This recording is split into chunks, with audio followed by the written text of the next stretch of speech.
I'm sharing with you how to make the most delicious and decadent chocolate cupcakes. They're a classic, and after trying so many different recipes, I promise you this is the one you want to use.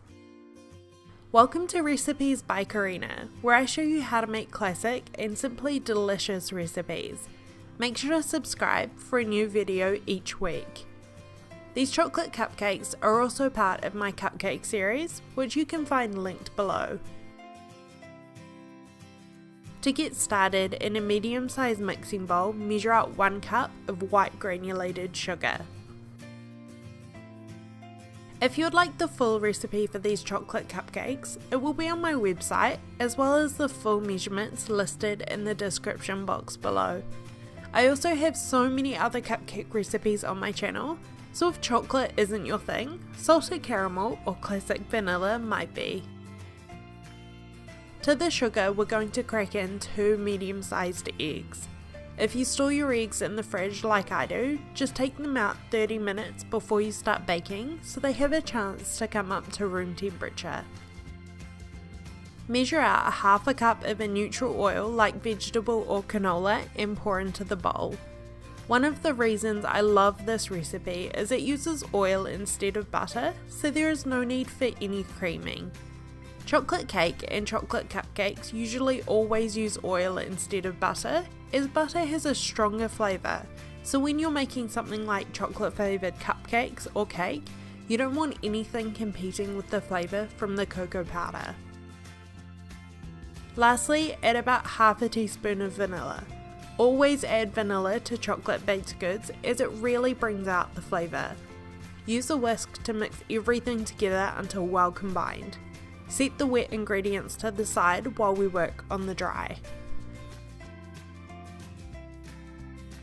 In a larger mixing bowl, sieve in the dry ingredients: the flour, cocoa powder, baking soda, and salt. You'll need 1.5 cups of all-purpose flour or cake flour. Cake flour has a lower protein content than all-purpose flour, which basically means it yields slightly softer and delicate cakes.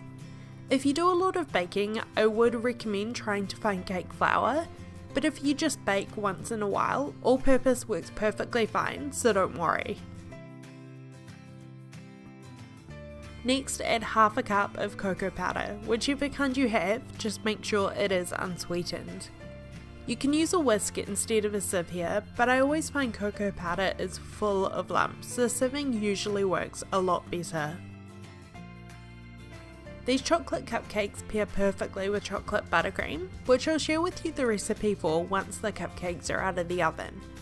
If you're wanting something a little different than just chocolate buttercream, salted caramel would be decadent and delicious, or even cream cheese frosting. You can find the recipe for all of these on my channel. Next, we'll need 1/2 teaspoon of both baking powder and baking soda. The difference? Baking powder contains baking soda as well as an acid to activate it. The buttermilk and cocoa powder in the cupcakes is an acid which activates the 1/2 teaspoon of baking soda, meaning the cupcakes are super light and fluffy. As there's not a huge amount of acid in these cupcakes, we're also using baking powder to get some extra lift. Finally, add a pinch of salt to round off the flavours and sieve the ingredients into the large mixing bowl, removing any small lumps left behind.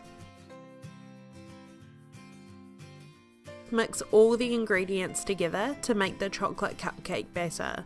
Add 1/2 of the wet ingredients as well as 1/2 of the buttermilk. You'll need 1 cup of buttermilk in total.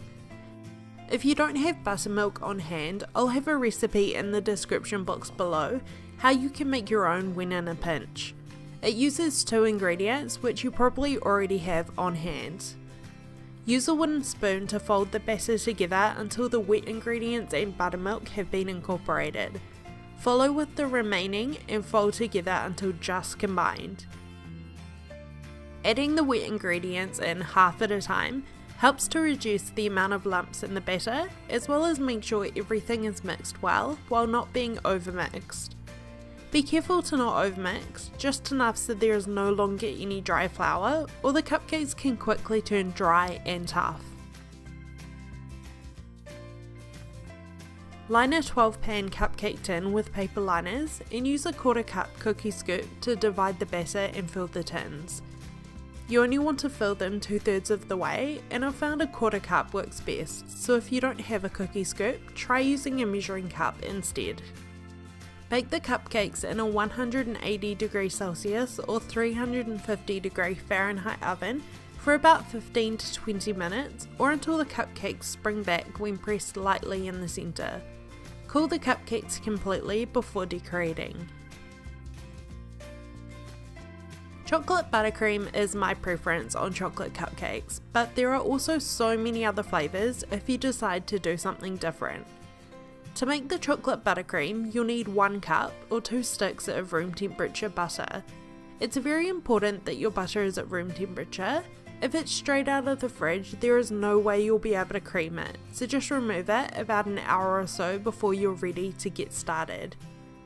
Place your butter in the bowl of a stand mixer or a large bowl if you're using a hand mixer. Mix on medium speed first before increasing it to high speed for about 5 minutes or until the butter is pale and has almost doubled in volume. When your butter is incredibly light and fluffy, it's time for the sugar. You'll need to use icing sugar for this recipe. It is also known as powdered sugar or confectioner's sugar depending on where you live in the world. They're all the same ingredient, just make sure you're not using regular granulated sugar as this will not work. It's easiest to add your sugar in thirds, so it incorporates faster and you don't end up losing half of it outside of the bowl. Mix on low speed first until it is mostly incorporated before turning the mixer up higher. When you're ready to add the last lot of sugar to the bowl, also add the 1/2 cup of cocoa powder. Just regular unsweetened works best here. Mix the last of the sugar and cocoa powder on low speed until it is mostly incorporated. It should be extremely thick and not resemble much like buttercream, but we've still got another ingredient to add. Turn your mixer onto low and stream in about 1/2 cup of milk. You may need more than this, but just start off with 1/2 cup first and check the consistency. As the milk is incorporated, your buttercream should loosen up and start to look light and fluffy. You might be wondering why we're not using real chocolate in this recipe. The simple reason for this is I've tried both ways and you don't get much of a difference using real chocolate. The cocoa powder carries so much flavour and the buttercream already has the perfect texture, so there really is no need for real chocolate. If you disagree, try this recipe and let me know your thoughts afterwards. Give the bowl another scrape down to get all of the sugar and butter that has stuck to the sides and add a touch of vanilla essence. Pipe the chocolate buttercream over your cupcakes and sprinkle with chocolate hail. Let me know what your favourite flavour of cupcakes are. Chocolate, vanilla, salted caramel, red velvet, so many different flavours to choose from. Make sure to subscribe to my channel and take a look through my other cupcake recipes. Thank you for watching, I hope you enjoyed this recipe. Remember to let me know the recipes you would like to see on my channel next, and I will see you in my next video.